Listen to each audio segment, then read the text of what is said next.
Hello बच्चों, कैसे हैं आप लोग। अध्याय 7 जितना खाओ उतना पकाओ, क्लास 5 की पर्यावरण और हम की ये पाठ्य पुस्तक है बिहार बोर्ड की।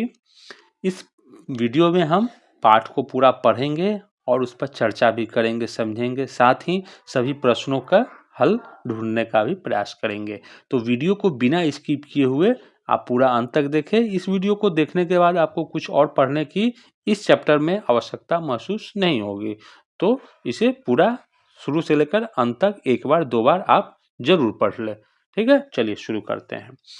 क्या है, विनायक अपने हाथों में समाचार पत्र लेकर अपनी माँ के पास दौड़ा आया और बोला, माँ माँ देखिए अखबार में क्या छपा है। विषाक्त भोजन खाने से 20 लोग बीमार, कई लोगों की हालत चिंताजनक। माँ झट से विनायक के हाथों से अखबार लेकर पढ़ने लगी। पूरा समाचार इस प्रकार था। विषाक्त भोजन क्या होता है? विषैला भोजन, दूषित भोजन, जिसको खाने से हम बीमार पड़ जाते।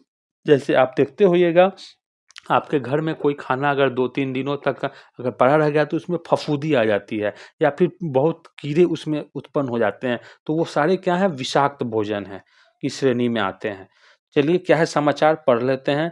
शेखपुरा के रूपनी पोखर मोहल्ले में एक बारात आई हुई थी। बारातियों के स्वागत में कई प्रकार के भोज्य पदार्थ बने थे। सभी बारातियों ने छक्कर भोजन किया। छक्कर मतलब जमकर, पूरा मन भर। भोजन करने के आधे घंटे के बाद ही उन्हें उल्टियां होने लगी। कुछ लोगों ने पेट में मरोड़ उठने लगी। उन्हें पास ही के सदर अस्पताल में भर्ती कराया गया। चिकित्सकों ने बताया कि विषाक्त भोजन करने से बारातियों की तबीयत खराब हुई है। खाद्य निरीक्षक ने खाद्य पदार्थों की जांच कर बताया कि नकली मिलावटी मसालों, भोजन में स्वाद के लिए रासायनिक पदार्थों के प्रयोग तथा दाल खट्टी हो जाने के कारण भोजन विषाक्त हो गया, जिसे खाने से बारातियों की हालत गंभीर हो गई। तो अब आपको पता चल गया कि दाल खट्टी कब होती है, जब वो महक जाती है, यानी कि उसका जो उपयोग करने की सीमा है वो खत्म हो जाती है, तो दाल खट्टी होती है। तो खट्टी दालों को इस्तेमाल नहीं करना है। आजकल बाजार में मिलावट का दौर चलन चल चुका हुआ है कि हर चीज़ में मिलावट, तेल में मिलावट, मसाले में मिलावट, यहाँ तक कि आप अपने चावल में भी देखते होंगे कंकड़ वगैरह पत्थर भी उजला ही मिलेगा आपको चावल के ही शक्ल में। तो इन सब के कारण भी जो है हमें क्या होता है, बीमार हम पड़ जाते हैं। इन सबों को विषाक्त भोजन की श्रेणी में रखा गया है। माँ ने समाचार पढ़ने के बाद कहा, अधिक गर्मी से भी भोजन के बासी हो जाने पर खाद्य पदार्थों का स्वाद खत्म होने लगता है। धीरे धीरे भोजन खट्टा हो जाता है। कहा ना, गर्मी के समय में जो है दाल खट्टी रहती है, चावल में भी जो है वो थोड़ी स्मेल आने लगती है, बदबू आने लगती है, सब्जियां भी महकने लगती है। ऐसे खराब या संदूषित भोजन खाने से हमें बीमार पड़ने का खतरा बना रहता है। हमें खट्टा या बासी खाना कभी नहीं खाना चाहिए। क्या समझे? खट्टा और बासी खाना कभी नहीं खाना चाहिए। विनायक ने कहा, माँ हमें पता कैसे चलेगा कि भोजन खराब हो गया है? माँ ने कहा, भोजन ज्यादा समय तक बासी पड़ा रहता है या खराब हो जाता है तो उसके रंग और गंध में अंतर आने लगता है। तुम चाहो तो 2-3 तरह के खाद्य पदार्थों को 2-3 दिनों तक रखकर उसमें होने वाले परिवर्तनों को देख सकते हो। ठीक है, अब यहाँ दिया है, आप भी कुछ खाद्य पदार्थों को लेकर 2-3 दिनों तक रखिए और उनमें होने वाले परिवर्तनों के बारे में लिखिए। तो चलिए देखते हैं। दाल, दाल क्या होता है? वो भूरा हो जाएगा आपका और उसमें से क्या होगी, दुर्गंध, दुर्गंध युक्त उसकी महक हो जाएगी। ठीक है। सब्जी, सब्जी क्या हो जाएगा, उसका भी कलर चेंज हो जाएगा, परिवर्तित हो जाएगा और उसमें क्या हो जाएगा, दुर्गंध आने लगेगी, दुर्गंध युक्त। रोटी, रोटी में क्या होगा, हल्का परिवर्तन आएगा, हल्का परिवर्तन आएगा उसमें और उसमें भी दुर्गंध आ जाएगी। ठीक है। चावल, चावल भी परिवर्तन हो जाएगा, चावल में परिवर्तन आ जाता है और उससे भी बासी जो है अजीब टाइप का स्मेल आने लगेगा, दुर्गंध आने लगेगा। पाव रोटी, ये भी परिवर्तित हो जाती है, परिवर्तन हो जाएगा, फफूंदी लग जाती है इसमें और इससे भी जो है दुर्गंध आने लगती है। ठीक, अब आगे है कि तालिका में दिए गए किसी एक खाद्य पदार्थ में आए परिवर्तनों को देखने के लिए आपने क्या क्या किया। तो हम दाल पे ही देख लेते हैं। ठीक, तो दाल का रंग और महक दोनों में परिवर्तन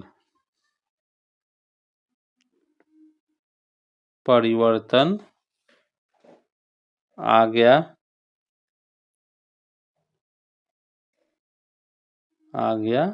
था। ठीक, अब आगे फिर कहानी शुरू होती है। विनायक ने कहा, अब मुझे समझ में आया कि लोग बासी खाना क्यों फेंक देते हैं। इससे तो पैसे और स्वास्थ्य दोनों की बर्बादी होती है। माँ बोली, हाँ, भारत जैसे देश में जहाँ बहुत बड़ी आबादी को दोनों समय भरपेट भोजन नहीं मिलता है, वहाँ खाना खराब होना या बर्बाद करना एक तरह का अपराध है। खराब भोजन हमारे लिए अनुपयोगी हो जाता है। शादी विवाह भोज भंडारे में तो और भी ज्यादा भोजन की बर्बादी होती है। विनायक ने कहा, तब तो माँ हमें हमेशा ताजा भोजन ही करना चाहिए तथा जितना खाना खा सके उतना ही खाना बनाना चाहिए। सही बात है कि नहीं? क्या आपके घर में भी बचा खाना या बासी खाना फेंका जाता है? एक सप्ताह तक लगातार देखिए और लिखिए कौन कौन सा खाद्य पदार्थ लगभग कितनी मात्रा में फेंका जा रहा है। तो अब जैसे अपने यहाँ का आप देख लें, सोमवार का ही क्या खाद्य पदार्थ, जैसे दाल हो गया, कितना, 1 कटोरी। मंगलवार चावल हो गया 3 कटोरी। ठीक है, बुधवार 4 दिन का है यहाँ तालिका में, सब्जी हो गया 1 कटोरी।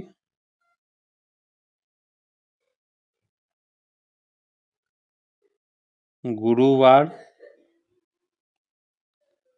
रोटी 6 रोटी। ठीक, ये हो गए तालिका। इसी तरीके से आप भी अपना अंदाजा करेंगे, रोज देखेंगे और नोट करेंगे। खाना फेंके जाने का क्या कारण हो सकता है,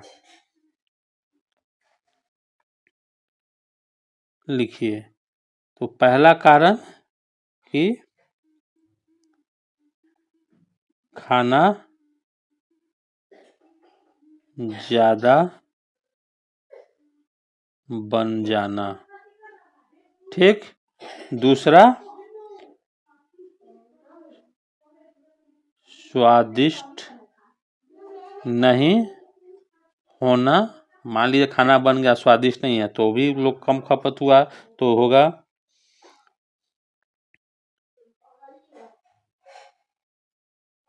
अपने हिस्से का खाना नहीं खाना, तो आपके हिस्से का खाना बच जाएगा। ये सारे कारण हो सकते हैं। विचार कर लिखिए कि फेंके गए खाने से कितने लोगों का पेट भर सकता था।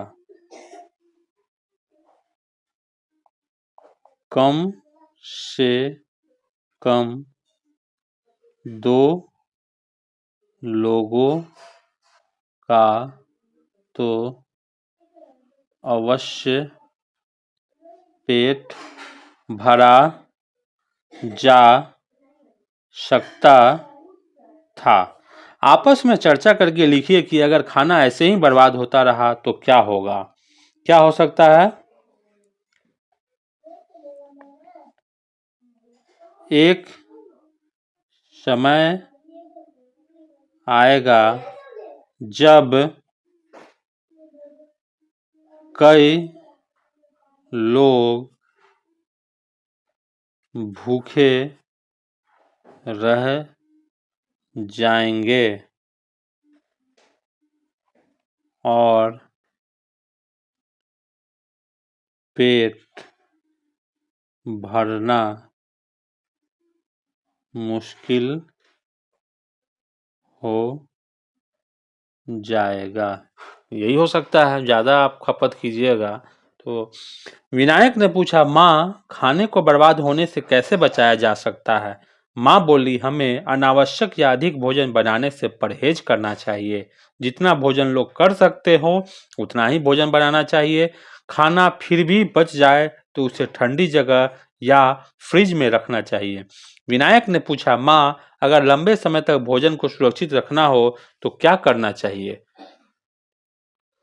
माँ ने कहा, लंबी अवधि तक किसी खाद्य पदार्थ को संरक्षित करना हो तो उसमें से पानी का अंश निकाल देना चाहिए। क्या करना होता है? लंबे समय तक जो है अगर कोई खाद्य पदार्थ को रखना है तो उसमें पानी का मात्रा नहीं होना चाहिए। अचार, मुरब्बा जिससे खाद्य पदार्थ इसीलिए लंबे समय तक सुरक्षित रहते हैं। देखे होइएगा आप, अचार में तेल का इस्तेमाल किया जाता है तो वो लंबे समय तक सुरक्षित रहता है। अब है प्रश्न, आप भी पता करें कि आपके घर में किस तरह के खाद्य पदार्थ कैसे संरक्षित किए जाते हैं। तो यहाँ पर जो है कम अवधि तक संरक्षित रखने वाले खाद्य पदार्थ में जैसे चावल हो गया, कितने समय तक? बहुत ज्यादा तो 10 दिन तक। किसमें? फ्रिज में। उसके बाद रोटी 12 दिन तक रह सकता है। किसमें? हॉट केस में। सब्जी तीसरा यहाँ हो सकता है, जैसे सब्जी है, सब्जी को कितने दिनों तक स्टोर किया जा सकता है? 10 से 12 दिनों तक। ठीक, कहाँ? इसको भी फ्रिज में रख सकते हैं। दाल तो 1 से 2 दिन बहुत होगा। 1 से 2 दिन है, उससे ज़्यादा नहीं ये चलने वाला। गर्मी के दिनों में तो फिर नहीं चल पाएगा। लंबी अवधि तक संरक्षित रखने वाले खाद्य पदार्थ, लंबी अवधि में जैसे अचार हो गया आपका। अचार 1 वर्ष तक तो आराम से चलता है। धूप इसमें लगाना होता है।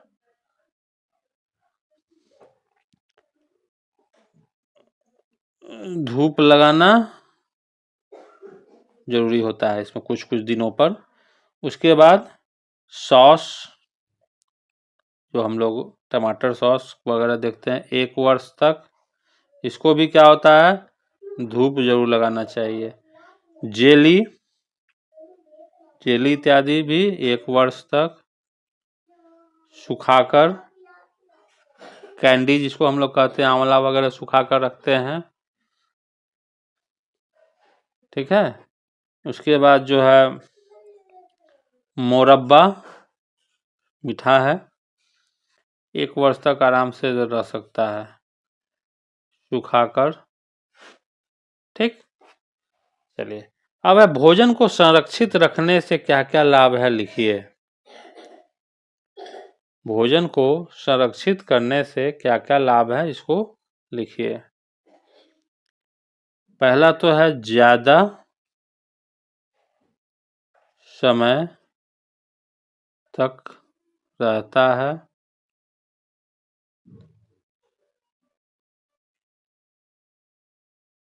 तथा